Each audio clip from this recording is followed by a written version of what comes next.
امریکا له افغانستان څخه په بیړه وتلو سره خپل ملګري وپلورل.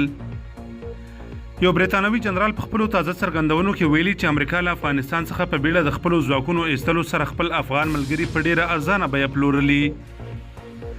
ډیلی میل ورځپاڼې د بریتانوي پوځ د پخواني جنرال ریچارډ بارونز له قوله لیکلي چې امریکایي ځواکونو له طالبانو سره د مبارزې وړتیا نه لرله، نو ځکه یې خپل ځواکونه وایستل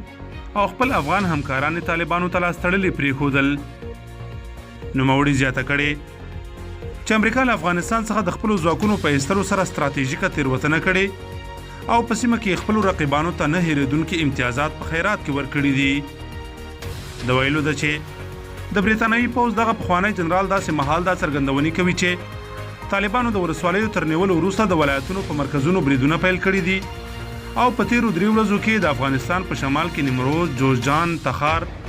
کندوز، سرپل او سمنګان ولایتونه تر خپل کنټرول لاندې راوستي دي.